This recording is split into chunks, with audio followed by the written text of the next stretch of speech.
me? Museu of Art, please? Sí, el Museu Nacional d'Art de Catalunya és en aquest edifici d'aquí.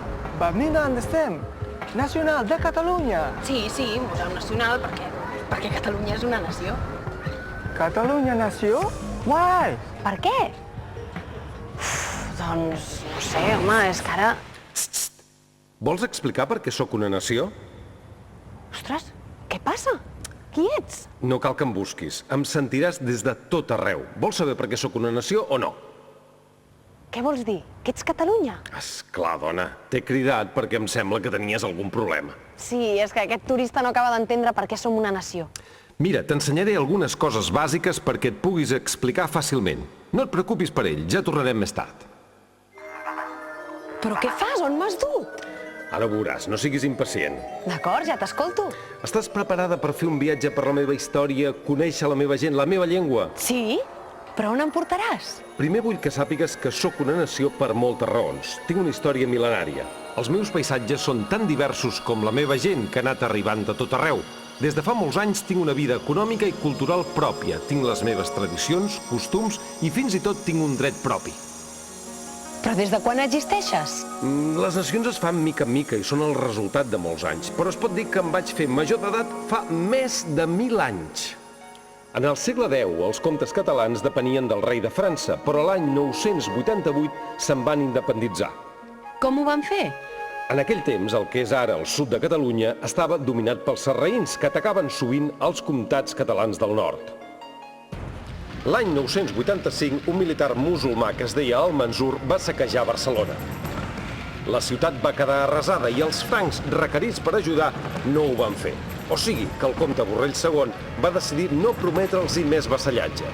Si els francs no complien, els lligams amb ells quedaven trencats i, en aquest cas, més valia ser independents. Això està molt bé, però crec que m'hauries d'ensenyar més coses. Suposo que no em penses deixar aquí tota l'estona.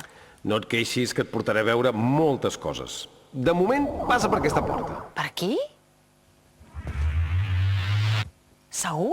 Sí, dona, no pateixis, que t'ho passaràs molt bé.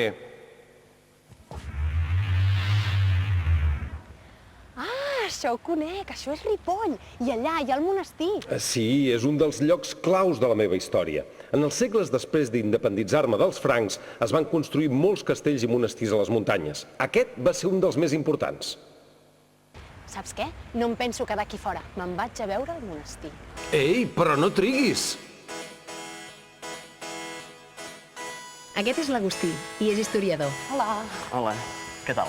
Molt bé. Benvingut a Ripoll. Moltes gràcies. Veuràs, doncs, el monestir de Santa Maria de Ripoll, un exemple molt important, doncs, que és el romànic. L'Agustí diu que cap al segle X aquest monestir es va convertir en el centre cultural més gran de Catalunya.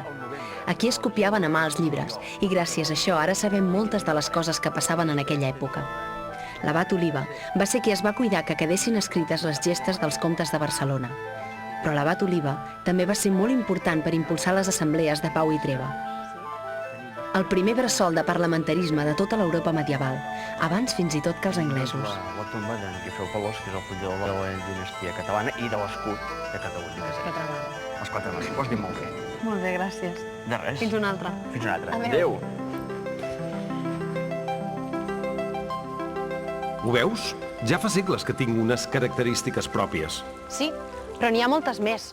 Jo crec que si hi ha alguna cosa que et fa diferent d'altres nacions és la llengua. Estic totalment d'acord. Saps que el llatí que parlaven els romans és la base del català, però també la d'altres llengües com el castellà, l'italià, l'occità o el francès? Això es parlava el mateix aquí que a Itàlia. Si fa no fa, saps què va passar a Sant Miquel de Cuixà fa més de 1000 anys? A on? Mira.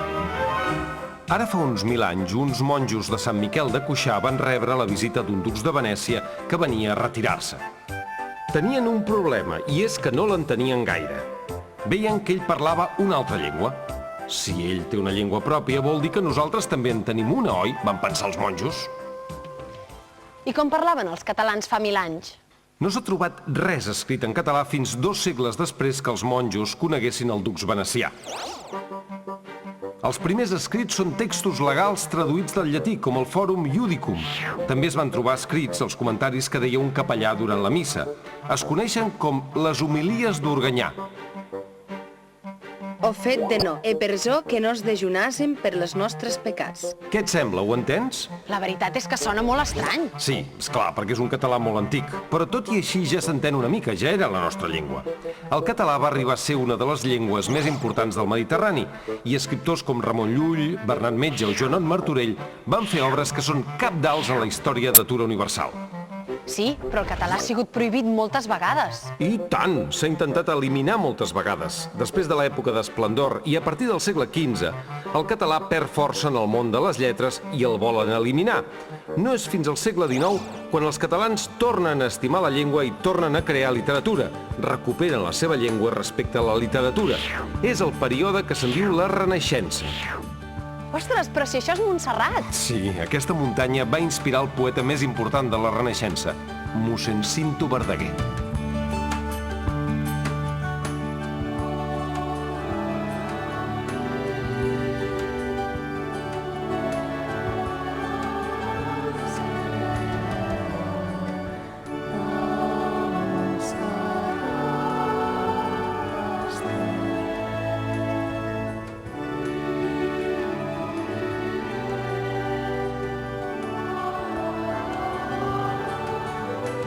En Pere, en Francesc i en Xavier, que són uns escolans molt aplicats, m'han explicat que mossèn Cinto va ser la principal figura de la Renaixença en el segle XIX. La lletra la va fer Jacint Verdaguer, monjo, poeta, tan important.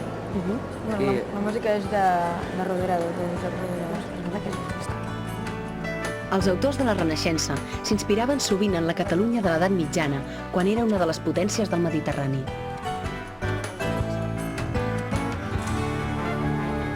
Després que Jaume I conquerís Mallorca i València en el segle XIII, els comtes de Barcelona, que llavors eren també els reis de la corona d'Aragó, van eixamplar el seu domini a molts llocs de la Mediterrània. En aquells segles apareixen algunes institucions que m'han identificat, com el Consolat de Mar i l'Escola de Cartografia.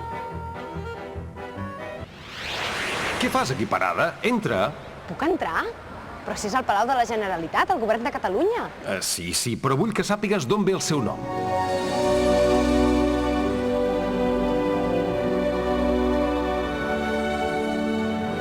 Bon dia. Bon dia. Molt bé, moltes gràcies. Anem-hi.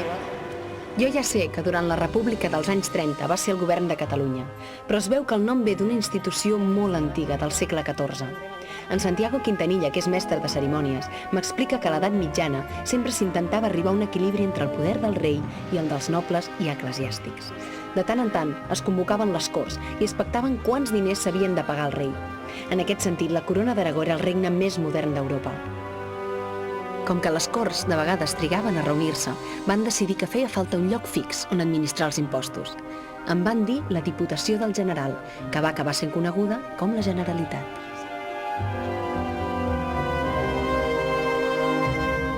Ara ja saps que Generalitat ve de l'època medieval.